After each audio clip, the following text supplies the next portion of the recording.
Hola, ¿qué tal? Mi nombre es Juan Diego Morales y pues en esta ocasión les voy a hablar sobre los cambios fisiológicos que van a ocurrir durante el embarazo.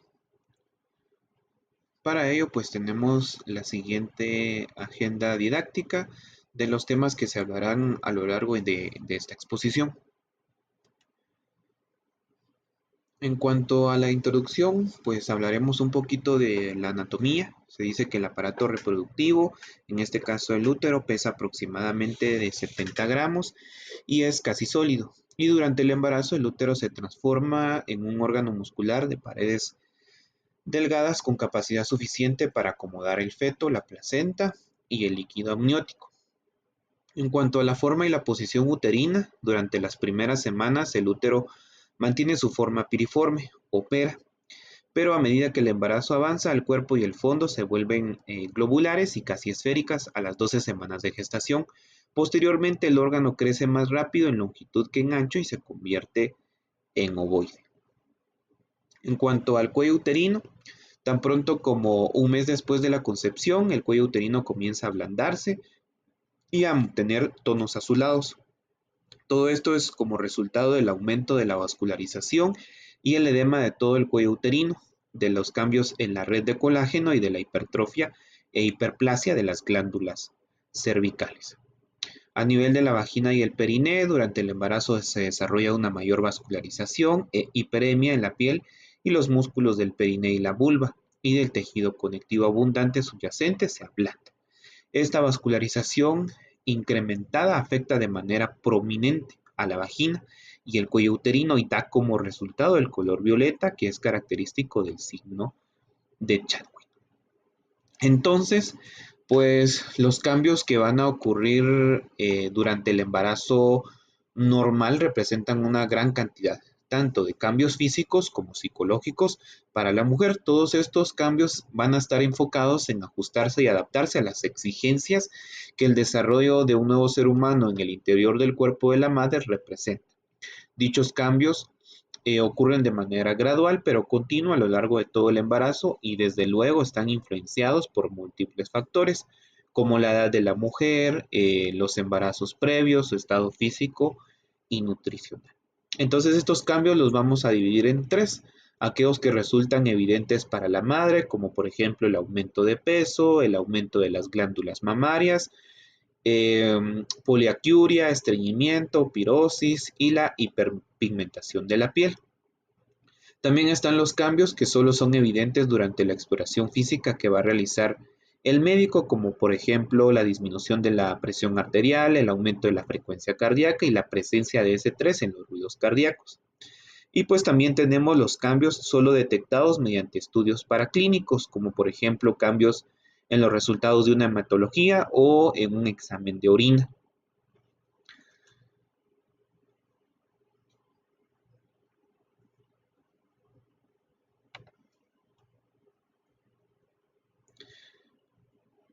En los cambios cardiovasculares, pues el cambio más significativo es el aumento del volumen sanguíneo. Este aumento va a iniciar alrededor de la semana 6 de gestación y alcanza un volumen que va desde aproximadamente 4.700 a 5.200 para la semana 32 de gestación. Junto con la expansión de volumen plasmático existe además una redistribución del flujo sanguíneo. La cantidad de sangre enviada hacia el útero y de la placenta consiste en un 25% del gasto cardíaco durante la gestación. De igual manera, la irrigación hacia la piel, riñones y glándulas mamarias también aumenta significativamente. El aumento del volumen plasmático está principalmente relacionado con un aumento de la actividad del sistema renina-angiotensina-aldosterona, ya que esta hormona está relacionada con el incremento de la reabsorción de sodio a nivel renal. A nivel cardíaco, existe un aumento del gasto cardíaco. Este incremento llega a ser de hasta el 50% entre la semana 16 y 20 del embarazo y se debe a varios factores, como por ejemplo el aumento del volumen plasmático que aumenta la precarga, y por tanto el volumen de eyección del ventrículo izquierdo, esto aunado al incremento en la frecuencia cardíaca y a la reducción de las resistencias vasculares periféricas, lo que se conoce como la la poscarga. Contribuyen al aumento de la perfusión placentaria. También la frecuencia cardíaca materna aumenta en etapas tempranas del embarazo y se mantiene constante en el tercer trimestre, el cual alcanza un aumento de aproximadamente de 12 a 20 latidos por minuto con respecto a los valores previos. También pues va a haber, existe la aparición de angiomas, que son llamadas arañas vasculares. Son en particular comunes en la cara, el cuello, la parte superior del pecho y los brazos. Estas son diminutas pápulas rojas de la piel con radículas que se ramifican desde una lesión central. La condición a menudo se designa como un nevus, un angioma o telangiectasia, y pues también existe el eritema palmar que se encuentra durante el embarazo. Durante el embarazo, la tensión arterial media se disminuye de manera paulatina hasta llegar a su punto más bajo entre las semanas 16 y 20, y a partir del último trimestre va a comenzar a subir hasta llegar a unas cifras cercanas a las de antes del embarazo. En cuanto a los cambios que ocurren en la exploración física, pues va a haber edema periférico en miembros inferiores, taquicardia sinusal leve, distensión venosa yugular, el desplazamiento lateral del ápex del ventrículo izquierdo, que son normales en las mujeres gestantes. Incluso durante la auscultación cardíaca se puede escuchar un tercer ruido de Korkov sin traducir patología cardíaca. Estos cambios están relacionados con el incremento del espesor de las paredes ventriculares, que se conoce como hipertrofia, con lo cual la contractilidad miocárdica se incrementa. También pues se han visto algunos cambios en el electrocardiograma de reposo en una mujer embarazada. Ahora, pues en cuanto a los cambios pulmonares y respiratorios, estos durante el embarazo pueden comenzar muy temprano. Desde la cuarta semana de gestación se observa una dilatación de los capilares de la mucosa nasal, orofaringia y laringia, y esta condición puede predisponer al desarrollo de epistaxis durante el embarazo, que en general es autolimitada. Al inicio del embarazo, el volumen de reserva inspiratoria se reduce, ya que el volumen corriente aumenta, pero en el tercer trimestre este volumen de reserva aumenta como resultado de la disminución de la capacidad residual funcional. En cuanto a la exploración física, la frecuencia ventilatoria aumenta en 1 o 2 ventilaciones por minuto. El volumen respiratorio por minuto aumenta de un 40 a un 50% debido al incremento del volumen corriente, lo que se traduce como una hiperventilación. Y debido a esto, los valores de gases en la sangre arterial se ven modificados, la PO2 aumenta, la PCO2 disminuye, mientras que el bicarbonato amortigua este cambio disminuyendo también. En cuanto al equilibrio ácido-base, pues la PCO2 en sangre levemente y paradójicamente causa disnea, el aumento del esfuerzo respiratorio durante el embarazo y a su vez la reducción de la presión parcial de dióxido de carbono en la sangre es probable que sea inducido en gran parte por la progesterona y en menor grado por el estrógeno. La progesterona que actúa en el centro donde reduce el umbral y aumenta la sensibilidad de la respuesta quimiorrefleja al dióxido de carbono. En cuanto a los cambios anatómicos, el diafragma se eleva alrededor de 4 centímetros durante el embarazo. El ángulo subcostal se ensancha apreciablemente a medida que el diámetro transversal de la caja torácica se alarga aproximadamente 2 centímetros. La circunferencia torácica va a aumentar cerca de 6 centímetros. En cuanto a los cambios renales y urinarios, la disminución de las resistencias vasculares periféricas por efecto hormonal que ocurren en el cuerpo de la mujer durante el embarazo. Los riñones incrementan su tamaño alrededor de un 30% y pueden alargarse entre 1 y 1.5 centímetros por el aumento del volumen intersticial.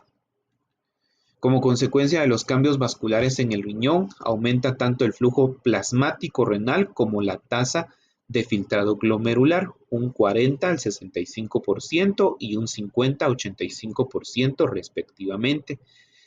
Existen cambios funcionales en los túbulos proximales y los túbulos colectores que normalmente van a absorber la glucosa en su totalidad, lo cual se traduce en la presencia de glucosuria.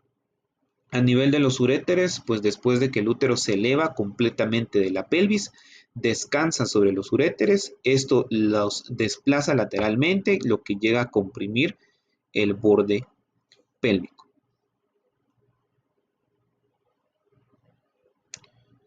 En cuanto a los cambios gastrointestinales, pues acá hay dos síntomas muy importantes como la náusea y el vómito, que son quejas frecuentes, en especial al inicio de la gestación y afectan del 50 al 90% de los embarazos.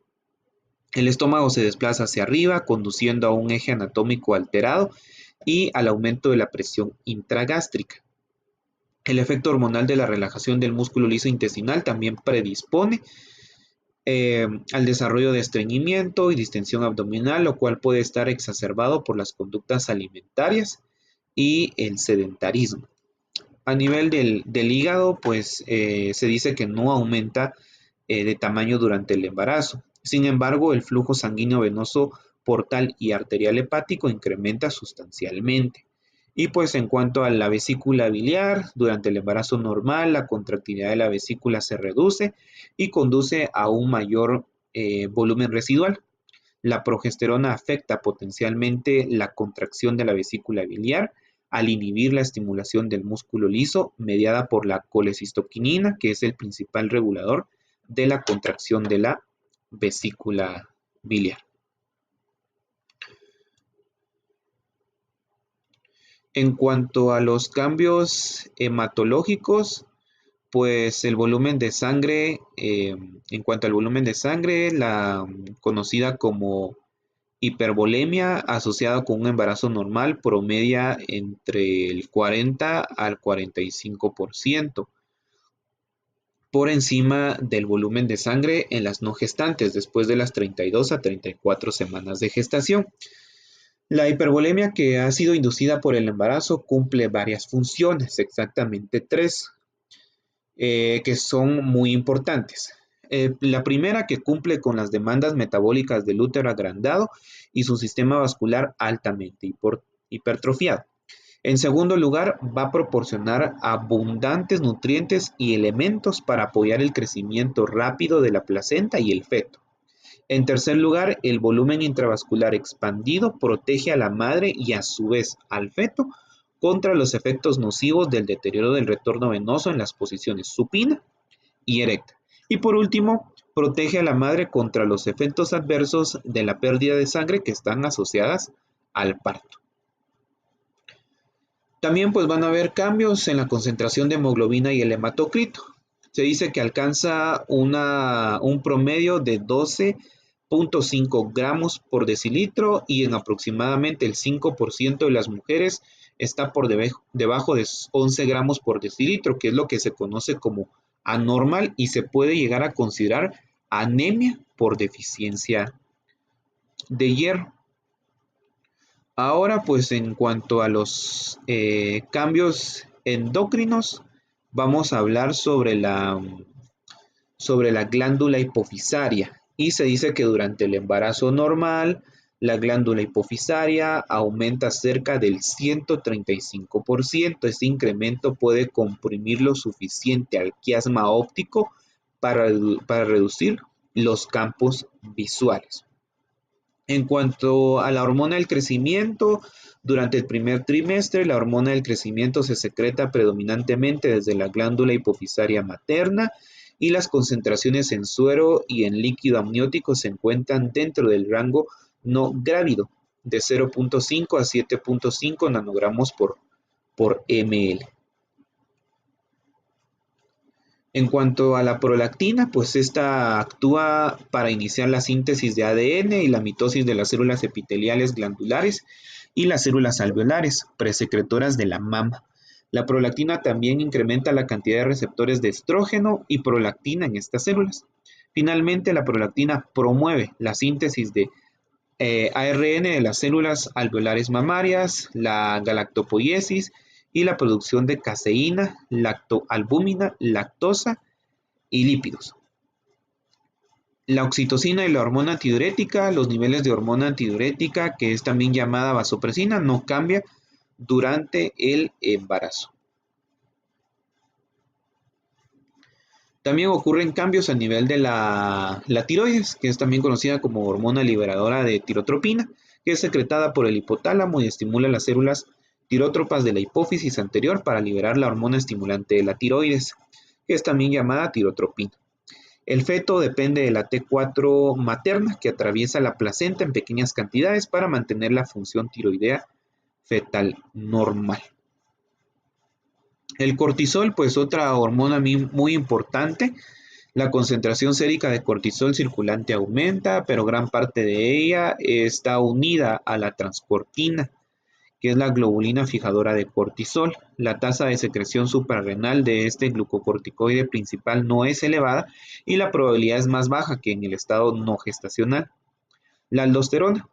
A las 15 semanas de gestación, las glándulas suprarrenales maternas secretan mayores cantidades considerables de aldosterona, que es el mineralocorticoide principal. En cuanto a los andrógenos, en equilibrio la actividad androgénica aumenta durante el embarazo e incrementa los niveles plasmáticos maternos de androstenediona y testosterona. Ahora, en cuanto al flujo sanguíneo uteroplacentario, este aumenta progresivamente durante el embarazo, desde aproximadamente 450 ml por minuto en el segundo trimestre hasta casi 500 a 750 ml a las 36 semanas de gestación. Otros factores que van a incrementar el flujo sanguíneo uteroplacentario incluyen la relaxina, semerina, bisfatina, la leptina, la resistina y la adiponectina. Entonces, el aumento del flujo sanguíneo durante la gestación ocurre por vasodilatación, que es muy importante, que este aumento va a ocurrir por vasodilatación. Y el aumento del flujo sanguíneo feto-placentario aumenta debido al crecimiento continuo de los vasos placentarios. Cambios en las glándulas mamarias. Al principio del embarazo, las mujeres a menudo experimentan sensibilidad y parestesias en las mamas. Después del segundo mes, las mamas crecen de tamaño y las venas delicadas son visibles justo debajo de la piel. Los pezones se vuelven considerablemente más grandes, más profundamente pigmentados y más eréctiles. Después de los primeros meses, un líquido grueso y amarillento, conocido como calostro, a menudo se puede sacar desde los pezones mediante un masaje suave. Durante los mismos meses, las areolas se vuelven más profundas y pigmentadas.